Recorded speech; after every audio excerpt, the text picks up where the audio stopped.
that was the good side. Now, with hindsight, yeah, it was. I've become more open-minded, global, and so have my girls. The downside was that I ended up staying in a marriage that should have ended a long time ago because of the expat life, because of children, and also my girls, I suppose, suffered from the moving around as well because of the changing of schools, and not having that stable family life. So one is will be 30 in May, and she is bipolar. You know, she suffers from depression. And the other one, who will be 26, she's a lovely, lovely person, but she can't be alone. So that's the downside of not having stability by being married to an expat and having that expat life. And now, you know, I live with my younger daughter, and she's got a lovely, lovely boyfriend. It's just the two of us, and their father lives in Iceland, so they rarely see them. So that was the tragic part of my life, my marriage ending, but and the things that happened after that. But again, everything happens for a reason, because had it not ended, I wouldn't be where I am today, doing all these lovely challenges that I do now, not having that kind of resilience. I needed that for that to happen, you know. Yeah. It was a hard time. It was a very hard time, because I grew up in a broken home, and I thought I didn't want that for my kids, and as you do, and I mean, a lot of women that reach a certain age, and is that fear of being alone. Am I, you know, am I going to function without anybody? And for a long time, I thought, you know, I had to stay with this marriage because I didn't want to be alone. I didn't want to be like my mom and my siblings have all been, you know, divorced and whatnot. I was going to be the one that was going to fight my way through it no matter what. But that didn't work. And in fact, after the divorce happened, my daughter said to me, "How come you didn't do this a long time ago?" I said, because of you guys, you know. But I don't think that was an excuse, actually. It was because I was afraid to be alone. But when I was forced into it, and it took me a long time. I suffered from depression, I became ill. It took me a long time to realize that it was what I needed.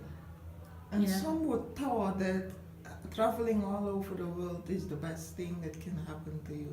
Yeah, You know, it we was. Yeah, it was, because in fact I didn't realize that because my husband was always away that I was actually independent to begin with. You know, so I thought it was going to be really hard because I knew he would always be home, but then he wasn't home anymore, and I thought, this is it. You know, I mean, in my 50s I'll be divorced, and I'm going to be just like one of those old women in their 50s, divorced and whatnot. and I thought it was, and so as soon as I, you know, when I signed my papers, and I had this mindset that, you know, no one's going to want you. You're in your 50s, and then you become vulnerable. Yes. And then you start going on these online sites, and the first person that tells you you're wonderful and whatnot, you accept it, and that's what happened to me. I got involved with somebody online, and got scammed for £3,000, and got involved with the police, they thought because I didn't know. I was very, very naive, and there was money transfer involved, and my bank account was compromised. So they thought I was part of this embezzlement thing. I spent 4 hours in jail.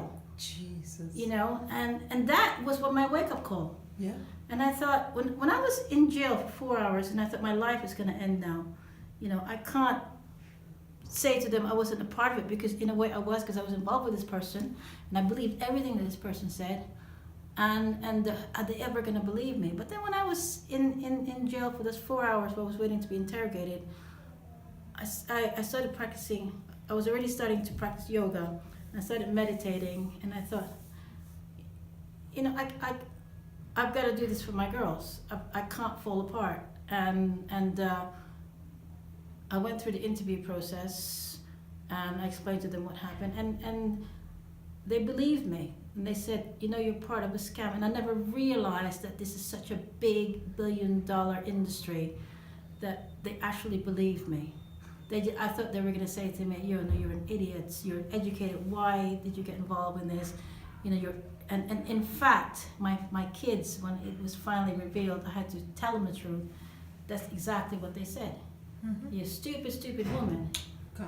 And my ex-husband, they didn't want to talk to me for months. And I thought, look, I made a mistake. Yeah.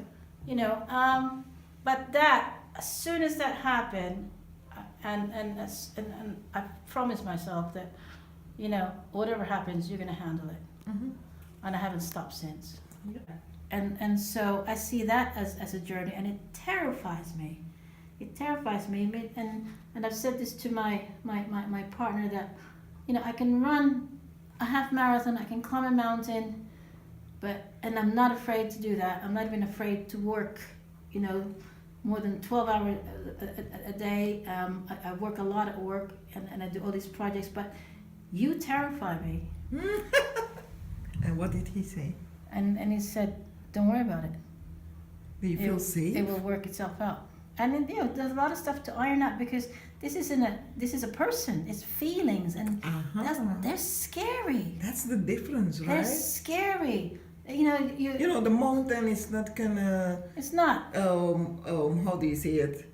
The mountain won't reject. No, it what won't, you're doing. because I'm gonna go on that mountain no matter It's not gonna push back. No, it may be snowing, but I'm gonna walk on it, and I'll be in pain. My legs will be in pain. I'll be tired, but I won't feel that heartache. Yeah. And that's what hurts the most. That to be happy and still feel hurt at the same time because you're terrified. Yeah. Yeah. You know. Yeah. I so, know. So I go through that every day. You know, I'm grateful for this person, but there's always that feeling of hurt Yeah. that I need to recover from. Mm-hmm. So I think gratitude works a lot when I remember. 100K is not a big deal to me nowadays. Mm-mm. So and I did 3 of that last year, 3 100K walks, and I climbed a mountain, 2 mountains in fact. That's how you started walking? I was walking before, but not as consistently as I was last year. So as soon as the incident with the police, I mean, I did sign up for this walk, and I got through it, and I thought, when is the next one? You know, because I've always walked, but it's never been consistent. But last year, okay, I've done that. Then my 100K, I ran out of the way. Let's do the next one. Mm-hmm. And then by June, I was climbing a mountain. I went across Mont Blanc, 40 miles in 2 days, with a group much younger than myself. And then I thought, okay, I've done this. What's the next one? I did another 100K in August. So are you doing that as a way to A prove? way to prove to myself that no matter what happens, I could handle it.